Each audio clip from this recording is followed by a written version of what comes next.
Hi there, I'm your host and animation student at Sheridan College, Terry Ibele, and welcome to the podcast. Our guest today is going to share his experience on how to go from basically being born to ending up with your own show and all the steps in between. And his name is Brett Jubinville, and he is the creator of Super Science Friends. And that's a show about a bunch of superpower wielding scientists like Albert Einstein and Marie Curie, who traveled through time to fight Nazis and the Pope and a whole bunch of other shenanigans. And Super Science Friends, if you haven't seen it, is currently airing on Cartoon Hangover in the US and YouTube internationally. And interestingly enough, even though he's an amazing animator, Brett never actually graduated from his animation program at St. Clair College. But he's a really experienced guy, and so I'm so happy that he's with us today. And, you know, when he's not creating awesome shows, you can find him playing video games or axe throwing and a whole bunch of other things. So, Brett, thank you so much for being here today. How are you doing? Thanks for having me. I'm doing good. I'm a little tired, but otherwise pretty good. Good. I mean, we could all use more sleep these days. So let's just kick this off. I thought I'd start by just asking you, what kind of stuff did you grow up watching that got you interested about getting into the animation industry in the first place? Cool. Yeah. So I think I've thought a lot about like the cartoons that inspired me, and I'd have to say the big ones were the early '90s X-Men cartoon, which no surprise that we end up doing a superhero thing, and probably Batman after they redesigned him. So in the '90s there was Batman the animated series, and then they redesigned him. I think I can't remember his name. Who did the redesigns, but they were much more sleek and stylized after the fact. So how did you actually get into the industry yourself? So I know you went to college. Maybe you can talk a little bit about that experience of deciding to go to college and then, not graduating. The not graduating was easy. That's the easiest part of the whole thing. Graduating is the hard part. Yeah. I decided to. Where should I start? Well, when I was in high school, my dad retired, and he had worked at a factory at Ford Automotive for 32 years. And I remember he was at the time he was teaching me to drive, and he said after retiring very nonchalantly, and I don't think he meant to be profound, but he said that it felt like he had just lived the same day over and over again for the last 32 years. Which, if you think about it, if you're working a factory job, that's pretty much what you do. Is you get up, you go to work, you do the same thing. Then you come home, you eat dinner, you go to bed, and then rinse and repeat for 3 decades. And even though he wasn't trying to be profound, it kind of had a profound impact on me. And I realized that at that moment I was kind of drowning in a lot of classes that I was not prepared for, a lot of sciences and maths and just things that was a little too much. And I decided then, I was like, okay, enough of that. I'm going to just do art classes and classes that I want to go to, and like debate classes and creative writing and these things that kind of made me happy. And I'm going to leave the other stuff by the wayside. And so that's how I treated the rest of high school. And then when I left high school, I still had that same mentality of, I just don't want to do that thing that's reliving the same day thing. So I wanted to do something artistic. Obviously, I wanted to be something that was a bit of a craft. So fine art was not that fine art isn't a craft, but it's more artistic as opposed to craftsmanship. So I wanted to do something that was an actual, like a job. And there aren't many other alternatives other than animation, actually. There's illustration, but even then that was kind of waning a little bit as a viable career. And so animation was it, as by default. Yeah, and then so you got into school, and then what happened? That while you were there, you decided you didn't think graduating was going to be what you wanted to do. Well, it wasn't so much that. It was just a matter of circumstance. So by the time I was in my third year, it was a 3-year program. I was already working. I was working at a couple web design places, and I was chauffeuring to pay for school. And so there was a lot going on. I was pretty much getting home at like 5, 6 in the morning from my chauffeur job, and then working throughout the day at the web design places, and then trying to get to school. So at a certain point, just something had to give. And I felt like, well, I'm already working, so maybe I don't have to go to these classes. So I didn't drop out. I just flunked. because I stopped going to certain classes that I just didn't want to go to anymore. Same thing with high school, actually. Now that I say it out loud, I'm repeating the same pattern over and over and Oh over. no, for 30 years. I'm just Eventually like, you'll say the same thing. It's too bad. Yeah, actually, so you mentioned when we were chatting leading up to this talk, you were working for some web design firms, and then you went on to pitch a show in the States, and it was actually pretty surprising how, everything went wrong and then ended up kind of right. I'm wondering if you could just go through that experience. sure. Yeah. So the way I got to the U.S. Was that I had when I came out of school, I had put all my artwork onto this website, which was an illustrator's kind of website. In the end, I did coming out of animation, I was leaning more towards illustration, and so I put it up on this website trying to get some attention, and I got an email out of the blue from a woman who worked at the Jim Henson Company, and she said, "Hey, I saw your stuff, really liked it. If you're ever in LA, you come on by and pitch an idea," which I took as like a genuine, honest to goodness, like invitation, like you should come to LA right now. Like book your flight tomorrow. Book your flight. So I had no money, so I couldn't book my flight tomorrow, but I did kind of have a few odd jobs here and there, like CD covers for local bands and stuff like that I could scrape together some money for. And so I did those jobs really quick, and then I briefly moved to Toronto, where I slept on my brother's couch for a few weeks while I did like another job in Toronto, and then flew out to Vancouver, where I stayed with my sister for like a month, and eventually I made my way to Los Angeles. And I showed up at the Jim Henson Company, and I kind of knocked on the door and I said, "I'm here."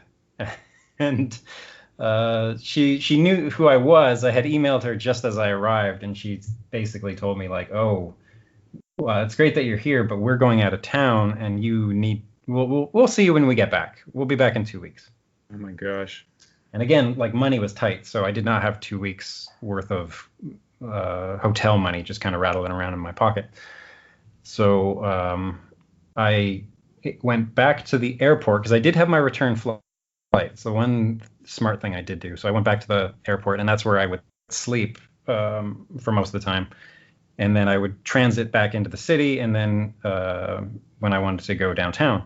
But the one thing that was great about it was, even though she left me and she said, "Okay, we'll be back in 2 weeks," is she very quickly jotted down on this piece of paper names and phone numbers. There was about 10 or 12 phone numbers, and she just said, "Here, call these people. Tell them I sent you." And so I called them, and they were all like executives of Warner Brothers or Nickelodeon or Cartoon Network or just all these different places, Disney Channel.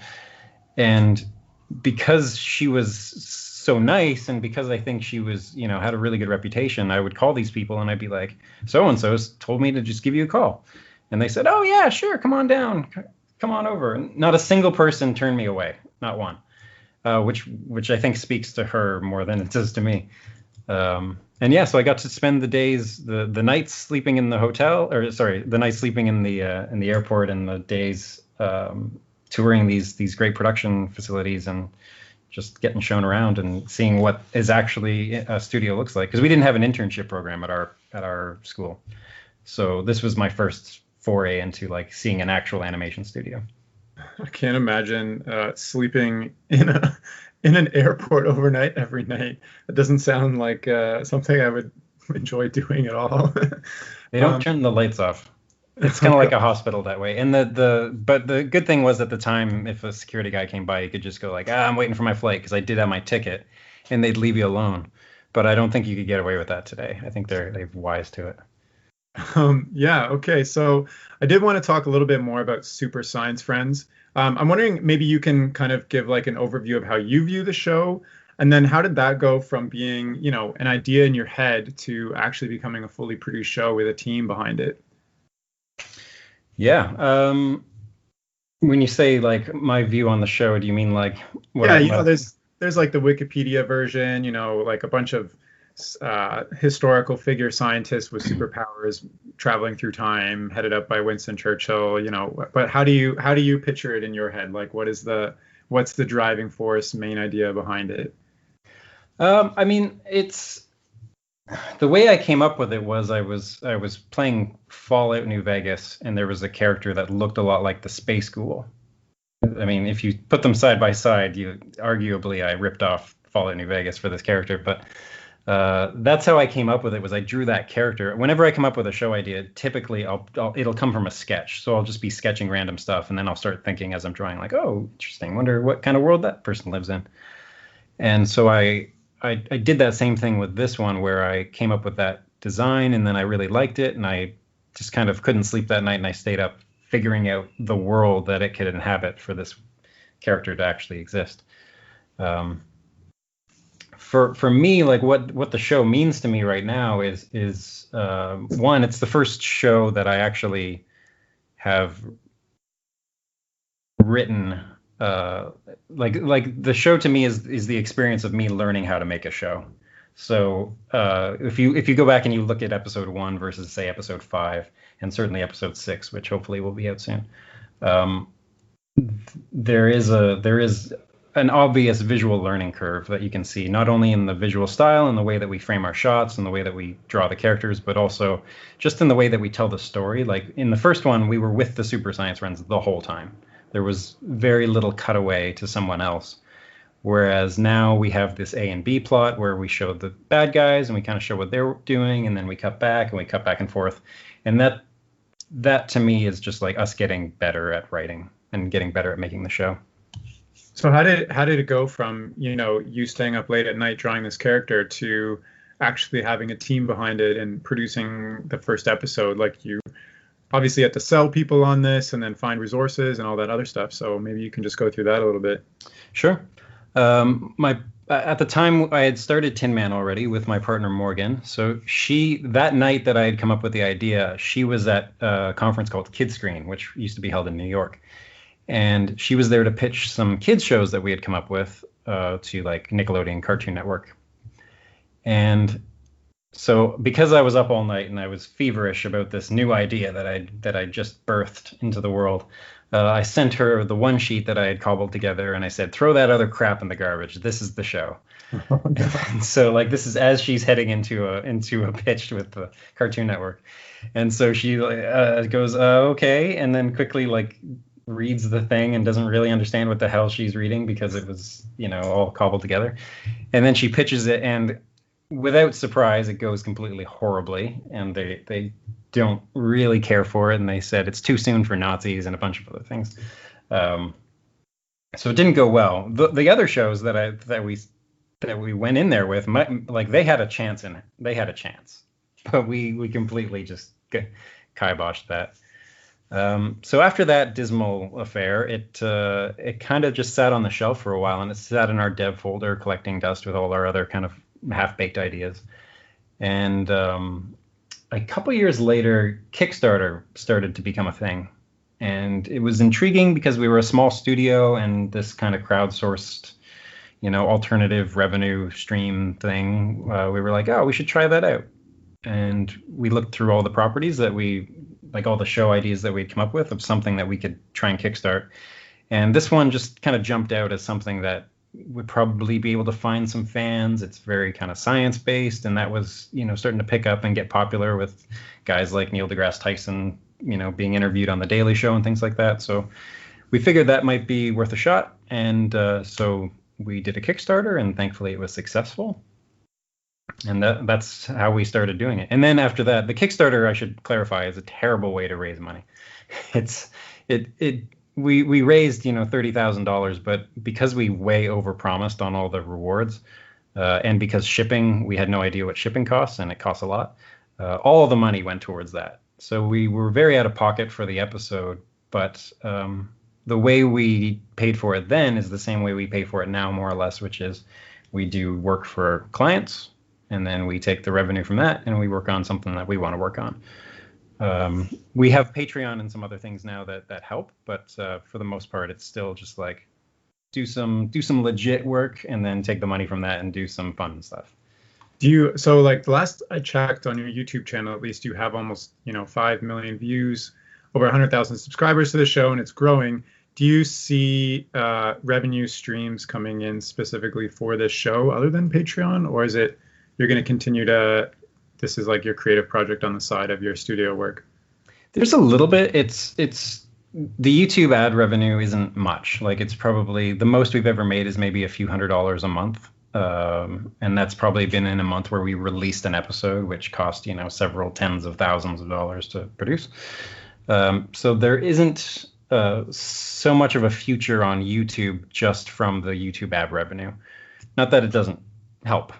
Certainly every little bit helps. Patreon I could see as a real force to pay for it. I've seen some very successful Patreons. I'm very bad at promoting the stuff and pushing that because I don't want to ram it down people's throats. But I have seen other YouTube channels and other kind of creators where they're very good about it, but they do mention it a lot of just like, hey, and if you like what I do, then support us on Patreon. Right. And I feel like if I were to kind of ramp it up that way, then there might be something there. But for now, it is this thing that we're doing that we know is good. Like, we know people like it, and we know that it's got something. So it will find a home, I think, beyond just being on YouTube. It's just a matter of when and who and how. Yeah. So it sounds like kind of you discovered that there was an audience for this rather than like doing it the opposite way, like thinking what an audience would want and then creating something for them. Yeah. Going forward, as your audience grows, like, what do you think are the main reasons you get new viewers and people latch onto the show? Is it the idea itself? Is it the characters? Is it the humor? Is it the style? Like, when you finish an episode, you're like, oh, people are going to love this because... That's a really good question. I've been wrong about the audience since the very beginning. Like, I figured... if I thought anything, I thought like, okay, we're going to make this. It's going to tap into this kind of like, nerdy pop culture that seems to be getting big in like English speaking countries like the US, Canada, UK, etc. And it ended up being Germany was really big on the Kickstarter. That was like our number one supporter was Germany. And then after that, our biggest fans came from Russia and Latin America. And there was nothing in English speaking. Yeah, none of those countries speak English. We're like, what the hell? And now we've tapped into the U.S. market a little bit. Like, I can look through the stuff on the analytics on YouTube, and I can see that the U.S. is now like slightly our number one viewership. But I would argue that the mega fans, the people that do cosplay, that do fan art, that attend the live streams, that just like want to be part of the kind of community, are people out of Russia mainly. And it's not the first time I've heard that. There is something about that area of the world where maybe it's been underserved for a long time or something, but they get really passionate about anything that they are watching or that they get into. Well, when you figure that out and capitalize on it, who knows where it'll go. So my next question is kind of around, so you're working at a creative agency with a whole bunch of creative professionals, and everyone has their own ideas of what like they'd like to produce creatively, and of course you have like client work. How do you continually align a team around kind of idea that you spearheaded that was kind of your thing, and somebody might want to work on their own creative work rather than a different idea? Like, how do you get everybody's sense of humor and style and etc. all in one show so that everybody can feel like it's part of theirs and like make it the best they can be? Yeah, that's a good question. It's something where, well, the first thing is that everything we work on is kind of for the company. So it's not like a collective where people are bringing different aspects of it. It's very much a traditional studio where it's like we hired animators and now they animate the things we want them to animate. So I don't know if there's a ton of opportunity for someone who's here to work on their own show. Long story short, it's kind of they'll work on whatever I tell them to work on. But right. But I guess there's a difference between like this is my job and also like I'm excited to work on this fun idea, right? Yeah, totally. There is something about working on a show that you think is cool. I remember I worked on a show called Ugly Americans a few years ago. Or more than a few years ago now, but back in 2011. And there was something about knowing like that your friends were going to watch this because it was on after South Park or whatever. So I think that's a big driver, is that the people that work on it actually do like the show and they like the comedy of it. A lot of the creative of the show is still it's still the same small group of people that worked on episode 1. So it's myself, um, a guy named Kevin Williams who works with us, who has written several episodes, and he's really like the science force behind the show. Like he looks into, as I said, like I almost flunked those science classes in high school, but he kind of lives and breathes that stuff. So he does a lot of the research. And then Laurel Dalgleish has done all our boards for the main episodes since the very first one.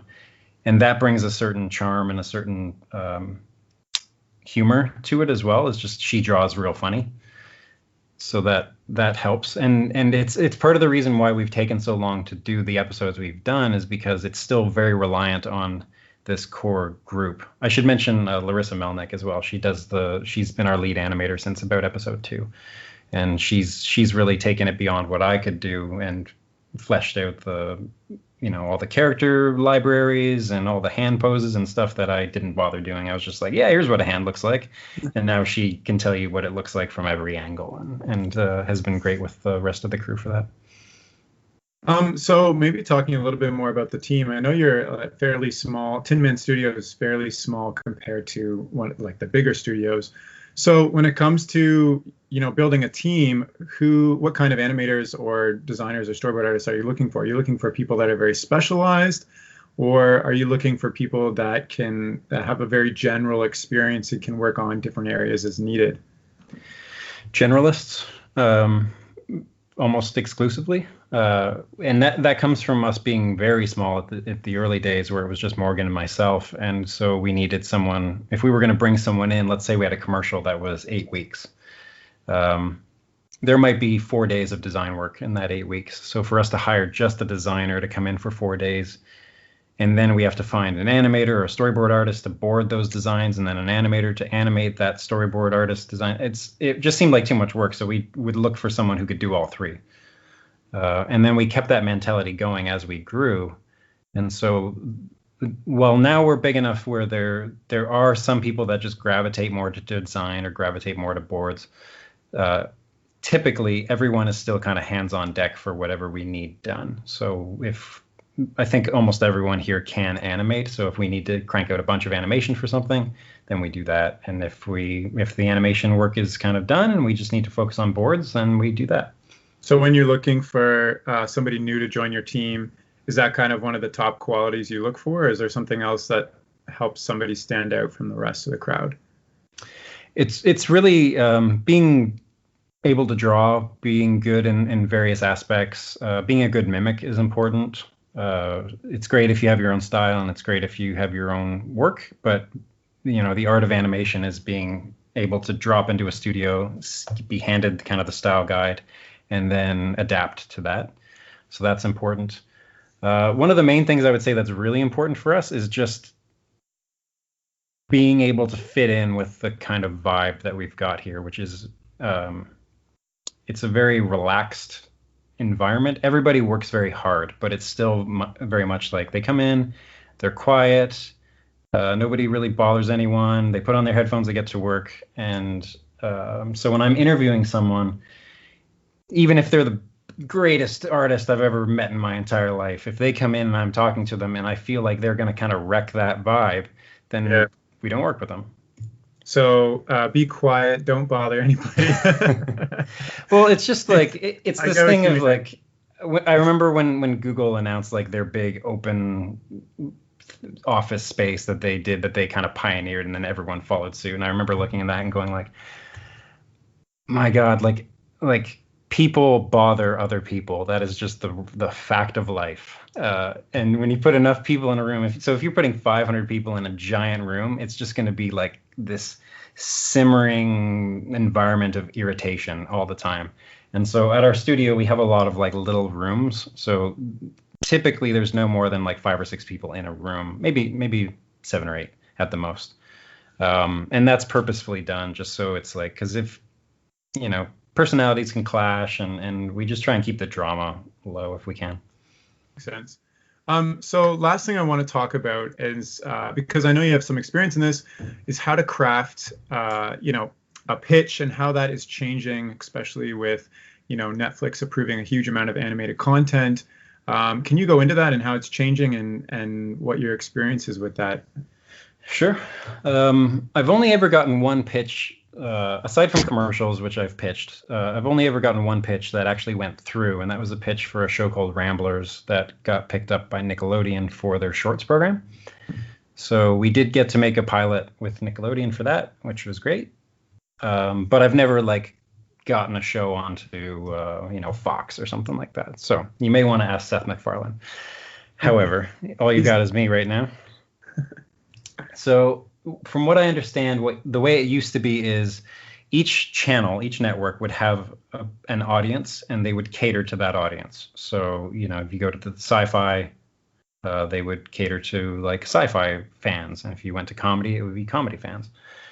The way it's changing now with Amazon and Netflix, and the only reason I know this is I've attended some talks where people from Netflix have come and spoken, is that you don't go to them and ask what they're looking for, which is usually what was the first thing. If you went to say CBC to pitch a kids show, you'd say, yeah, what are you looking for? And they'd say, well, we're looking for boys 8 to 12 adventure show where it's got comedy and it's got blah, blah, blah, this and that. And that is kind of disappearing. And so what Netflix wants is they just say, we want everything. So they're greenlighting 300 things a year. So there is no audience for them. Everybody's the audience for Netflix. And so what they want you to do is they want you to show up with a script at the least already worked out. They want to see your vision for the show because they have no interest in buying your show and then producing it for you. They want to just cut a check and have you produce the show. Whereas if you were to say back in the day, pitch a show to Nelvana, what they would most likely do is they would pay you for the show, say thank you very much, and send you on your way. Because having you involved is kind of, just like I talked about earlier, it kind of creates drama. It's why have the creator involved when they're going to have their own ideas and their own way of wanting to do things when you can just, take the show and very cleanly produce it on your own without someone who's overly emotionally attached. Makes sense. Netflix does the opposite, where they want the creator involved. They want the guy who's written that script in the room, because those are the people that have the passion and come with the ideas, and they want to. If they believe in the person, and that they feel their passion for that project is genuine, then I think they're willing to take a risk and give some money towards it. So if you want to pitch to Netflix, you have to be somebody who not only wrote the script, but also knows how to produce it. You have to know animators and production people and storyboard artists, or do they say, here's a bunch of resources, go to a studio that's going to produce this show for you? Or do they just say, here's a bunch of resources, figure it out on your own? I've never been in the room with them, so I can't genuinely answer that. But I would imagine that if they like you enough and they like your idea enough, they will recommend, teaming up with somebody. But knowing that stuff does not hurt. If you're able to take it and run with it, then I think that's a benefit to everyone. Sure.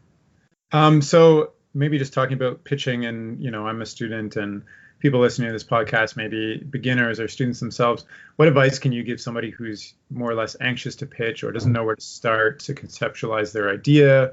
I mean, for you, Super Science Friends, you stayed up all night and you were already going to a pitch the next day anyway, so you kind of knew what to prepare. What kind of advice can you give somebody who would like to pitch but doesn't really know where to start? That's a whole other topic, I guess. I think it's something that, there's so many ways to skin a cat in this regard. The story I heard was that, take Adventure Time, for example. That was pitched as part of the shorts program at Nickelodeon. So they put a call out for ideas, and then people submitted ideas. Probably, nowadays they would submit it over the web with drawings and, kind of a one sheet. So it's what your idea is, some episode synopses, some character designs. And then they passed on it. And then it went over to Penn Ward, found Fred Siebert from Frederator, pitched it to him. He passed on it. And luckily some of his guys talked some sense into him. And then he said, okay, well, let's do it. And then they did it, and they were able to sell it to Cartoon Network. So that's one where they actually produced a short at one studio, and then it took it to another one. from what I've heard from about the SpongeBob pitch, he walked in with like a 200-page book, and he was like, "Here's the show. Here's all the rotations. Here's all the characters. Here's all the scripts. Here's all the here's everything."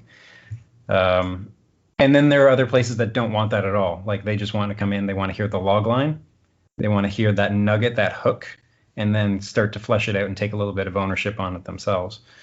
The one thing I can say, like having pitched a few times, is that the more involved the person you're pitching to is, the better it goes. So if you can get them excited and they start, putting in their own ideas, and then maybe this guy does this, and then it turns out that he's his brother, then you're good. And so what you want to do is, if that rally starts to happen, you don't want to shut it down. You don't want to say like, no, he's not his brother, he's the cousin. You just kind of, those are details that can get worked out later. So you just kind of want to be there. You want to present yourself as someone who this person wouldn't mind working with for the next 2 or 3 years. Gotcha.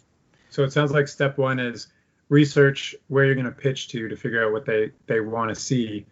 And then if you get in front of them, kind of go with the flow, kind of get them involved, ramp up the excitement, and show that you're an open, flexible person who's fun to work with. Yeah, you don't want to just take whatever suggestion they have and then say like, oh yeah, we can totally do that. Oh, you want to make him a girl? Okay, yeah, we'll do that.